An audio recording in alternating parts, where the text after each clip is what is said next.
The ADL, that is the hot topic right now, is the ADL. And who is the ADL? The Anti-Defamation League. So that is the topic we're going to get into right now. And so this is called Glenn Greenwald, How the ADL Weaponizes Anti-Semitism. So let's get into this now. Let's turn up the volume, I guess. Good evening. It's Tuesday, September 5th. Welcome to a new episode of System Update, our live nightly show that airs every Monday through Friday at 7 p.m. Eastern, exclusively here on Rumble, the free speech alternative to YouTube. Tonight, the Anti-Defamation League was founded in 1913, and its central mission was as clear as it was noble: to combat the spread of anti-Semitism and the accompanying false demonization of the Jewish people on which anti-Semitism has always depended. Over the last century, the ADL has built a reputation as a credible and serious group that both fought against one of humanity's longest and most toxic bigotries, while also steadfastly defending core civil liberties, and in particular, the virtues of free speech. But like so many institutions of authority in the United States after 2016, which entailed the dual traumas of the UK's departure from the EU and then the far more traumatic defeat still of Hillary Clinton by Donald Trump, the ADL has now radically transformed into something much, much different. Indeed, in many ways, it has become an utterly fraudulent organization. Its work now has very little to do with combating anti-Semitism. That's just the marketing costume or the pretext it uses to wield power. The real mission of the ADL could not be clearer. It's to advance the interests of the Democratic Party, to ensure the empowerment of Democratic Party leaders, and to protect and preserve the dominant ideology that the establishment wings of both political parties are devoted to, in particular to protect the status quo ideology from meaningful dissent and populist anger. The ADL is in the news this week because it all but demanded the power to dictate to X, formerly known as Twitter, and to its owner Elon Musk what political views can and cannot be heard on the platform. And that is not some pipe dream, as the ADL itself has previously boasted, and as news accounts confirm, it is already playing that central censorship role at numerous companies throughout Silicon Valley, determining, for instance, who has views that are sufficiently extremist that requires them to. Now, I think he's going to touch on this, but this is something in covering this story. Maybe I heard it and it's just not registering now in my memory, but I didn't know that the Anti-Defamation League worked with PayPal to censor some people. I did not know that. Like, they are the group that platforms and companies reach out to say, hey, you tell us what's wrong and then we'll get rid of it. They're that sort of group. The problem is if the group is co-opted or has changed in what they effectively do. Like right now, they are effectively a Democratic shield. Then that becomes a problem. If a Democratic-leaning shield organization is your resource to censor people, that becomes a huge problem. So let's let Glenn speak on that a little more. I believe he gets into that part here. They're banned from PayPal and from the financial system in general, or who spouts what.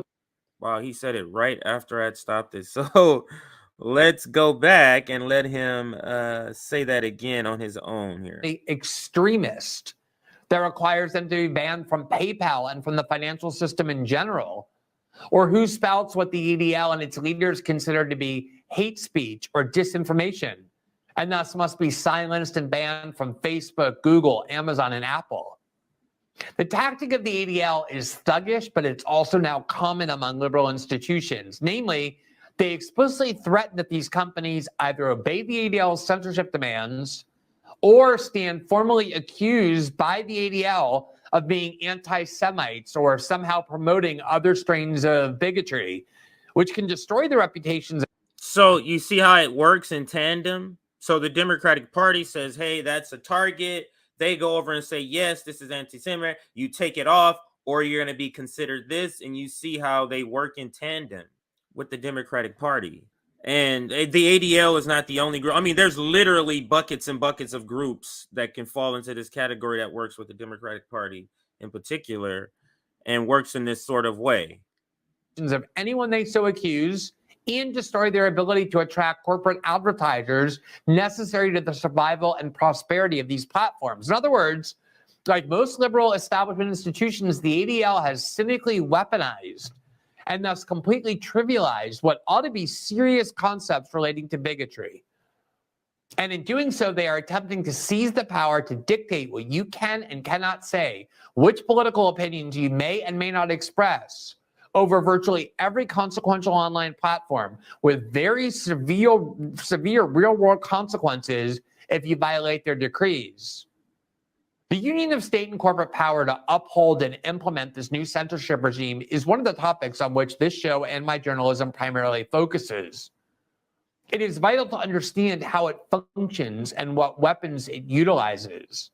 Understanding what the ADL now is and what they are doing is vital in its own right, but is of particular importance for understanding the regime of censorship rapidly enveloping political discourse in the West. A few programming notes: we are encouraging our audience to download the Rumble app, which works.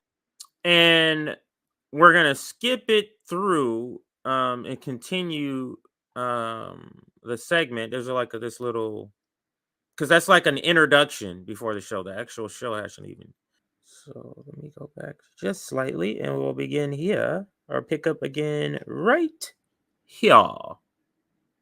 Main focal points of System Update is the various ways that the establishment and centers of power in the West have now developed to stigmatize and increasingly to bar or even outlaw various forms of dissent. Last week, we reported on the efforts to exclude the independent media site, The Gray Zone, which tends to focus on aspects of U.S. foreign policy and imperialism in a very critical way, to exclude them from the financial system. And one of the most recent developments was the closing of the account without any explanation by the fundraising site GoFundMe after the Gray Zone had created a fundraising campaign. So Glenn Greenwald is talking about, as an example, and what he's talking about, which is censorship here. He's talking about how, and we covered this, you can look up our segment, I think it was cut as a clip. He's talking about how the Gray Zone had their funds, if they had a fundraiser on GoFundMe, they had their funds confiscated with no apparent or some very vague, super vague reason. When we reported on it, Max was saying he was reaching out to them and he wasn't getting a response. So I don't know what the update is on that, but that's what Glenn is referring to. And we must realize with events like that and with the breaking news of the Twitter files, we must understand where we are in the collapse of an empire and what they're trying to do to regain the narrative, because this is really about them losing the narrative. They lost the narrative with COVID and the pandemic and the vaccinations. They lost that narrative. But let's listen a little more to Greenwald and get through this video before our guest gets here in 15-20 minutes here. Campaign among its readers to try and generate enough funds to hire 3 independent journalists and to employ them at a livable wage. And the campaign was a success. Gray Zone readers decided they wanted to donate their money to that cause, and yet GoFundMe, without any explanation, closed the account. And at least as of the time we interviewed the site's founding editor, had frozen those funds. And we reported on that, both to report on it, but also to place it in this broader historical context of the way in which internet freedom has been increasingly attacked and assaulted. And this has been something that's been going on for quite some time, but it really accelerated after the subject of the British Crown decided in 2016 that they no longer wanted to be part of the European Union and approved Brexit as a way of leaving the EU. And then, of course, the most cataclysmic event in the eyes of Western neoliberals and Western elites was the defeat of Hillary Clinton, the ultimate establishment neoliberal candidate. So think about it.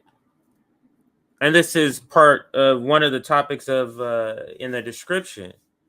how the election of Donald Trump accelerated American censorship, because now he mentioned another event, but we're zeroing in on this one because what narrative did they lose? So the election of Donald Trump, something completely not written in what they thought should be the history books. It should be Hillary Clinton, and then they had it all laid out. So to them, when that narrative, when that plan didn't come to be, then they said, oh, okay, what's really going on? Let's examine this internet. Let's see, how did we, where and what parts and where did we lose the narrative? Where can we tighten up our grips on the ruling class perspective that's being pumped out there? And that's why you're also seeing even more recently a clampdown by the Biden administration on videos being taken down, just absurd shit being removed. Lee Camp has been a victim of this. Empire Files has been the victim of this. Chris Hedges has been the victim of this. But let's listen a little more along the story with Glenn. And the election of Donald Trump. And after 16, what had been some brewing efforts to eliminate dissent off of the internet, to censor it, to control the flow of information, became radical. So up until then, up until the election of Donald Trump, there was talk. It was a famous, I don't know if it was then, if it was Obama's, his line about the internet is kind of a problem for democracy, because in their eyes of what a democracy. So there had already been rumblings that, yeah, this internet thing, the ability for people to talk to each other directly without us being an intermediary to translate what one person says into what we want other people to know. Mouthful, but let's continue.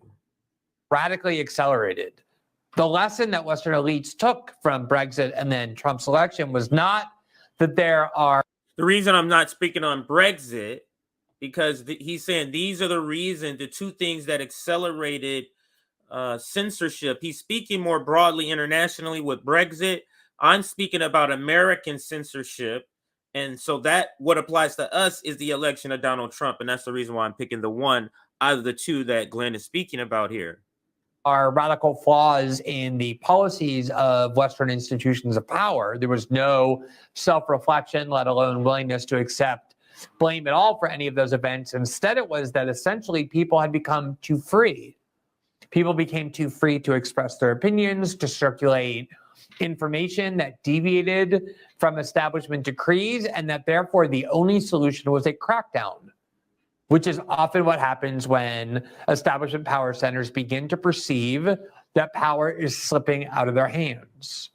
That was basically a fulfillment of the promise of the internet, that they would no longer be able to control what people think using their centralized means of corporate and state control, that instead the internet would diffuse power and disperse it. And that's exactly what began to happen. And because of Brexit and Trump's election in particular, they began to perceive that had become an existential threat to their own power. And after the 2016 election, that was when the various weapons. So you see, and you can see it now, you still see sort of intertwining or intersecting topics that we're talking about here, where you see this feverish sort of attempt to keep Donald Trump out of office. So they have to clamp down on the narrative. They have to clamp down on this freely speaking about anything in any kind of way, any subject matter. Because the election of Trump is proof to them that they lost the narrative. They lost the ability to control the narrative. Of dissent suppression and censorship began really to emerge and to be developed and then aggressively implemented. An exclusion of the financial from dissidents from that financial services is one increasingly aggressive tactic that they are using. Obviously, working in collaboration with big tech is something that Western governments and the American government in particular are doing to ensure that dissent from their policy views, such as the war in Ukraine, or their pronouncements, such as those about the COVID pandemic or the 2020 election, simply aren't allowed to be heard on the internet. But a major prong of this dissent suppression is the use of longstanding advocacy groups that purport to represent a particular issue or be about a particular cause, when in reality their real cause is the same: the advancement of the Democratic Party, and increasingly the exploitation of the credibility they've built up over many years or even many decades to justify censorship on the grounds that it constitutes. So this is such a classic move. They did something like this to the BLM movement, a genuine grassroots or some genuinely good organization that is co-opted in that sort of trust that that organization or person or whoever it is has built up is exploited by the Democratic Party. The BLM is one of them. This is another one that Glenn is speaking on here. Just no shame. No shame. Constitutes hate speech or disinformation within their particular field of expertise. And you have all kinds of groups in Washington that illustrate how that's done. You have LGBT groups like the Human Rights Campaign, extremely well-funded corporate group that pretends to be about the rights of gay men and lesbians and bisexuals and transgender people and the rest, but in reality is nothing more than a tawdry Democratic Party group exploiting that cause to advance the Democratic Party's interest. You have women's groups or pro-choice groups like Planned Parenthood that do the same. It was Bernie Sanders in 2016, in fact, who accused.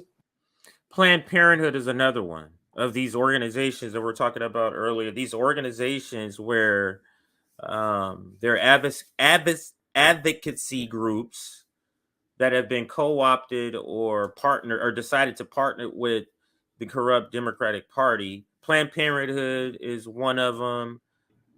Is the Me Too movement, I guess, could be considered another one, or was that always bad from the beginning? I'm trying to think of another one.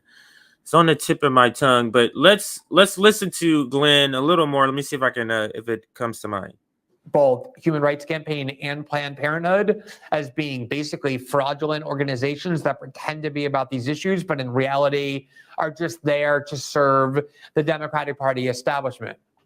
And the group that probably exemplifies the corruption of their longstanding cause in servitude, not only the Democratic Party empowerment, but especially now censorship of any views that can be incriminating of Democratic Party politicians or that threaten to subvert the establishment order, is the Anti-Defamation League, or the ADL, which among all these groups probably has more of a storied history and therefore built up more credibility over the years. It was founded more than 100 years ago in 1913. It was at the time created by B'nai B'rith, the well-known and widely respected Jewish group that had an explicit mission of protecting the Jewish people from persecution. And the ADL was an arm of that movement to combat anti-Semitism, to document it, and to fight against it. And the ADL over the years has expanded their mission to things like civil liberties and civil rights. During the McCarthy era, for example, the ADL took a very strong stance. So he's going to a little bit of the history, and I want to now insert, I did a little crazy little hand move. I want to insert here, why are we all talking about these topics? He briefly mentioned about Elon Musk, but let's listen to how corporate media is talking about this. This is all about because Elon Musk, this is the ADL has now become this sort of viral topic in the last day or two, because Elon Musk put out a tweet about him suing them. And I mean, it's mentioned in earlier, but let's listen to CNN talk about this here. And our tech lead, Elon Musk, says he's threatening to sue the Anti-Defamation League for lost revenue at X, the website formerly known as Twitter. Musk claims, without any evidence that we've seen, that the ADL statements about rising hate speech on the platform are the reason why there has been a 60% decrease in advertising on X. The ADL and other organizations have noted the increase in hate speech on the platform since Musk took over and removed much of the content moderation. A spokesman for the ADL responded to Musk's threat, quote, "The ADL is unsurprised yet undeterred that anti-Semites, white supremacists, conspiracy theorists, and other trolls have launched a coordinated attack on our organization. This type of thing is nothing new," unquote. This is not the first time Musk has threatened to take legal action against his opponents and critics. Last month, he sued the Center for Countering Digital Hate, a nonprofit group whose research found that hate speech on X has risen dramatically under Musk's ownership. Kara Swisher, the host of the podcast On with Kara Swisher, among others, joins me now. Kara, thanks so much for being here. So Elon Musk later said, quote, "To be super clear, I'm pro-free speech, but against anti-Semitism of any kind." Never really a good sign when you have to clarify to people that you're against anti-Semitism. No. But it's just empirically true, and this is part of his free speech position. When you take this, what he calls a purist free speech position, although it's not real, he blocks free speech he doesn't like. Yes. But he allows anti-Semitism to flourish. I mean, we've all seen it. Right. Well, he uses the First Amendment as a Swiss Army knife. Whatever it suits him, he'll Right. do it in a way. He'll either block people or cut people off or sue people or say he's for free speech. It's his cloak that is everybody can see through. It's transparent. And so, it's threatening to groups like ADL or a lot of these academic groups. I used to talk to all of them, and they're very nervous to talk because or do reports. It has a chilling effect on these people because they're going to be subject to a lawsuit by the world's richest man. Who the reason that you see, and this is these topics are all intertwined. I don't know how you're going to separate these clips, Aaron, because here we're back at talking about X and the destruction of X, a coordinated attempt to take out Twitter, in my opinion. Now listen to some of the ridiculous shit she says here, outrageous shit to me. Advertising is down is because it's a worse platform. That's it. And so, his tactic is, and I hate to say it, blame the Jews. That's what he's doing right here. And his tactic is blame the Jews. That's what they're really saying here. Blame the Jews. That's what he's doing right here. That's what I mean. This seems to be very overblown. Let's listen again. And I hate to say it, it's blame the Jews. That's what he's doing right here. And so that's why everybody's sort of incensed about what he's doing. His tweets are very carefully calibrated to sort of dog whistle to a lot of people and at the same time go, but I'm not an anti-Semite. Right. But he no one called him that. This is such a this gives me the feel of if you watch Hunger Games, the talk show host or the game show host, the one on the stage at the award ceremony. I can't remember what it was, but it where he was over the top. This seems over the top theatrics. It seems over the top theatrics. The way she's calling them, saying that his answer is to go blame the Jews. That seems a little over the top to me.